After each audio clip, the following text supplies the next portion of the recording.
Welcome back to my channel. Thank you for viewing, watching my videos. Thank you for subscribing. If you haven't subscribed yet, please do subscribe to my channel by clicking the subscribe button and click the notification bell para maging updated ka sa lahat ng mga uploads ko.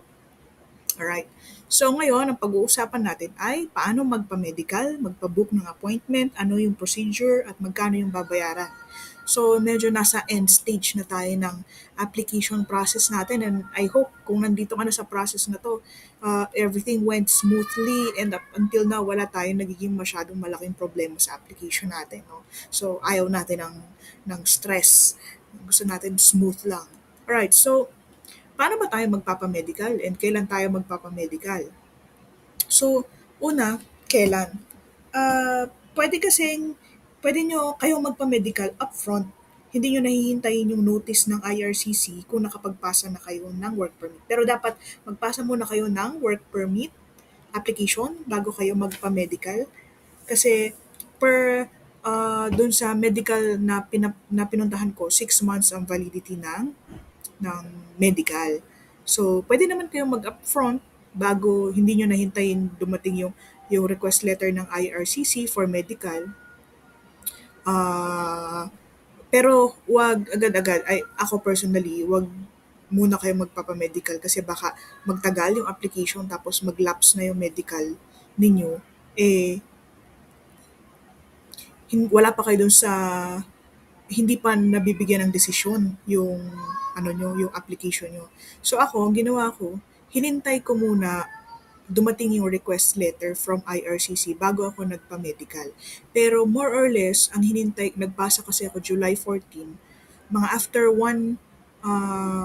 July 14, August, September, mga less than 2 months, 1.5 month, meron na akong request letter. So saka pa lang ako nagpa-book ng appointment. So, dalawa yun. Pwedeng upfront, pwedeng may request letter na kayo.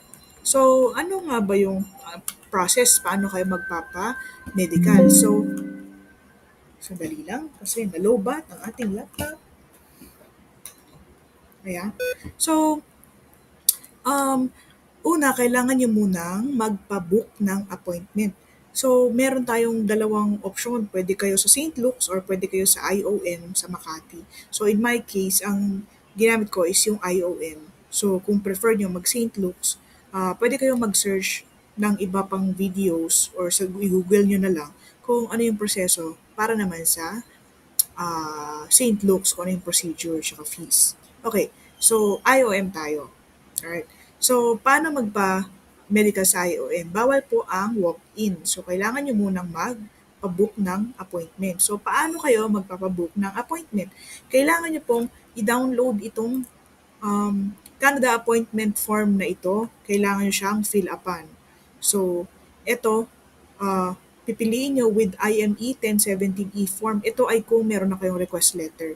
Pero kung wala naman at gusto nyo lang mag-upfront, so dito, i-check nyo upfront medical exam. Tapos, kung with IME 1017E naman kayo, i-check nyo to, tapos ilalagay nyo yung IME number. Yung IME number ay makikita nyo dun sa request letter na sinend sa inyo ng IRCC, nandun yan. Okay? Then, i-fill up nyo lang itong lahat ng requirements na nandito. Yan. Pagkatapos yung i-fill up, isi-send nyo lang siya sa dito. Ay, sorry. Send nyo lang siya sa mhc.can@iom.int. So, doon nyo siya i-send. Nakalagay naman dito na kung ano yung preferred nyong date of medical exam. By the way, para mag-download nyo tong form na to, kailangan nyo pumunta sa dito, sa philippines.iom.inc. Tapos, i-search nyo lang Canada appointment form, tapos apply. And then, lalabas na siya dito. So, pwede ko rin namang gawa ng link sa baba, sa description box ng link para i-click nyo na lang yun para hindi na kayo mag-search pa, ba? Hindi ko na kayo pahihirapan.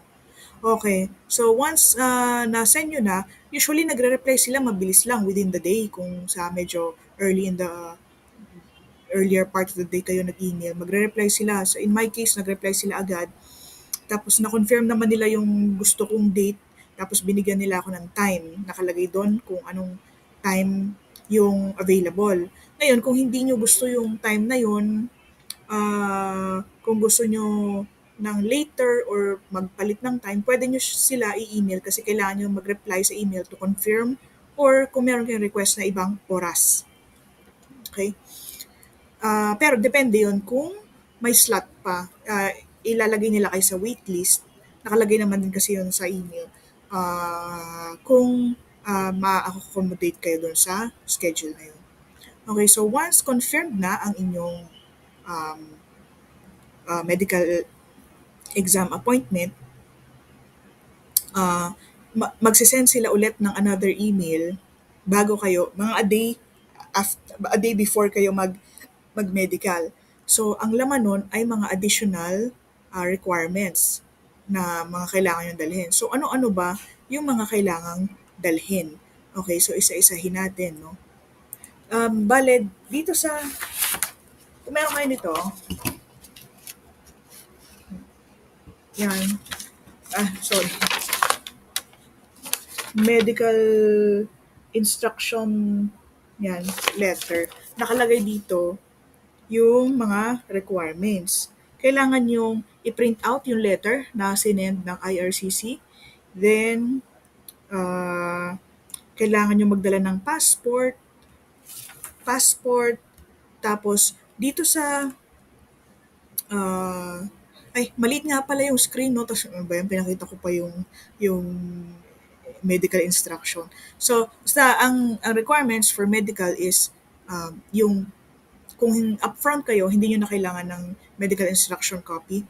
Pero kailangan yung, kung may IME 1017 kayo, magpiprint kayo ng request letter at dadalhin nyo. And then, photocopy ng passport, yung passport na with bio page, yung passport nyo mismo. Tapos, dalawang government issued ID. Tapos, may photocopy each. Ballpen, face mask, face shield. Kailangan po ng face shield sa loob. Ano pa ba yung mga kailangan dito? Tsaka yung mga hard copy na na-fill upan ng mga documents na to. Ito yung i-email nila a day before kayo mag-medical exam or 2 days or a day before. So, yung checklist. So, kailangan nyo to. Fill upan nyo muna, ano naman siya, editable sa cellphone or sa desktop or sa laptop. Checklist. And then, yung mga forms like yung urinalysis, pregnancy test, HIV test, HIV consent letter, tapos ito Canada consent form, advance copy, Canada requirements and fees. Dito sa apat na to, dalawa lang yung ipiprint out nyo, yung checklist tsaka yung fillable forms. Andito na yung urine pregnancy, HIV consent. So, nandiyan na HTS ata yun. So, yan lang dalawa. Itong dalawa, advance copy lang naman ito. Tsaka itong requirements and fees, ito naman siya. Yan. Pero nandito lahat ng instruction na kailangan yung malaman bago kayo pumunta doon. So, hindi nyo na ito kailangang i-print. Okay, so let's say na-prepare nyo na lahat ng mga kailangan yung documentos at meron na rin kayong face shield na hindi kayo papapasukin kung wala kayong face shield. Pero pagdating doon, mga nakataas din man yung face shield. Kailangan nyo ihanda din yung sarili nyo, no? So, matulog kayo ng maaga, kumain kayo ng tama, mag-exercise, kasi very thorough yung may blood extraction doon, i-x-ray kayo, blood extraction, yung visual acuity test, checking ng height, ng weight, tapos yung physical examinations ng doktor, tapos yung urine, itetest din sa inyo. So, yun, para maging maganda yung resulta, kung nag-expect naman kayo na magpapamedical kayo, dapat weeks before nakaready na kayo yung physically. So, ayan, nakalagay na dito, 2 government-issued IDs as mentioned earlier, passport with photocopy of bio page, yung IMM 1017 kung hindi kayo upfront, and yung mga documents na pinakita ko kanina, checklist and fillable forms. Tsaka magdala ng sariling ballpen. Ngayon, ito pong 3 Philippine passport size photos, hindi na po sila humihingi po. Kung meron kayo, mas maganda, pero mag-i-email din sila na hindi na sila nagre-require ng picture. Okay? So, pagdating nyo doon, hindi kayo papapasukin hanggat hindi nyo pa oras. Halimbawa, 9:10 yung schedule nyo, papasukin kayo mga 8:50, 8:55. Kasi maraming nagpapamedical at mapupuno yung loob. Okay? So, pag nakapasok na kayo, tatanungin lang kayo nung nakapost sa labas, COVID-related questions, kung inubo, sinupon, ganyan-ganyan. So, yun. And magdala din pala kayo ng, syempre, pambayad, no? 10,000 pesos po para sa 18 years old and above. 15 years old and above. So, ito yung fees. For below age of 5 years old and between 5 to 10 years old, 3,000 pesos. Tapos, ito yung mga exam na gagawin. Physical exam with the doctor and urinalysis. And then, kung 11 to 14 years old naman, 5,000. Physical exam, chest x-ray, and urine test. Then, kung 15 years old and above, 10,000 pesos. Physical exam, chest x-ray, blood test, HIV, syphilis, creatinine, and urine analysis. Ngayon, meron questionnaire tinatanong doon kung na may extra body piercing, kung may tattoo. Well, kung may tattoo, ang alam ko, mayroong additional test. Although in my case, may tattoo ako pero wala namang siningil sa akin na extra. So siguro because meron doon option meron doon choices kung yung tattoo mo ba is 12 years, 12 months old or later or earlier, ay no, 12 months old or earlier or nagpa-tattoo ka, mahigit 1 taon na ako kasi more years na eh. So, siguro baka sa mga bagong tattoo lang, nire-require yung additional test, kaya may additional fees. Pero in my case, 10,000 lang yung binayad ko. At saka cash lang sila.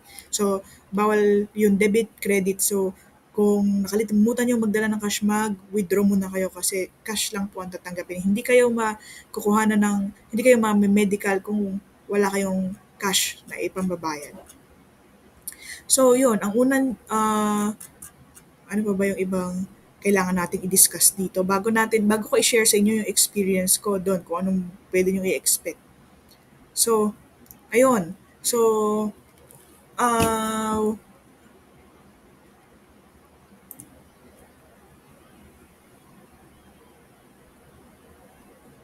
ang,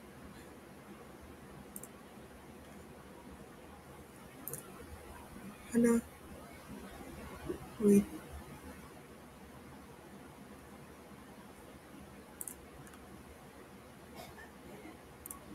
Okay, so pagpunta nyo doon, ah, magbabayad muna kayo, bibigyan kayo ng number, and then ito-test yung eyes nyo kung nababasa nyo yung chart, and then check yung height nyo, yung weight, and then may few questions yung nurse doon sa inyo kung kailan kung babae, kailan yung last menstruation, kung na-hospital ka na ba ever, kailan, anong reason, kung meron kang medical history, may mga sakit. So, yun. Isi-state nyo yon lahat doon. And then after that, hindi, magba-blood extraction muna kayo. And then after that, either kukuhanan kayo ng urine or mag-x-ray kayo, and then panghuli yung physical exam with the doctor. So, tatanggalin po ang lahat maliban sa underwear. Okay? Tapos, pero mabilis lang naman yun. And kailangan nyo rin palang dalhin yung vaccine card ninyo kasi hihingi ng doctor yan. So, after nun, siguro it will take depende sa dami ng tao, mga 2 to 3 hours. Matagal kasi maghintay. So, mga ganon, 2 to 3 hours yung buong medical process. And after nun, sasabihin sa inyo ng taga-IOM na makukuha nyo yung parang certificate sa email nyo, i-email sa inyo within that day din. Tapos yung doctor ang magsisend ng medical ninyo sa IRCC kapag na-complete na lahat ng mga test results ninyo.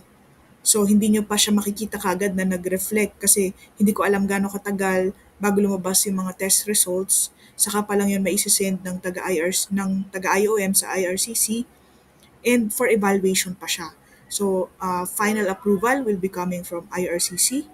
And then, after that, saka pa lang kayo makakapag-proceed sa next step. So yun, pasensya na, nawala kasi yung mukha ko sa video, hindi ko alam kung paano ibalik. Pero at least, di ba, naririnig niyo pa rin yung boses ko. So yan lang muna for now ang ating i-discuss regarding sa medical exam na related sa ating Canada application. So sana naliwanagan kayo. Kung may question kayo, please leave it na lang sa comment section. And have a great day everyone. Thank you so much.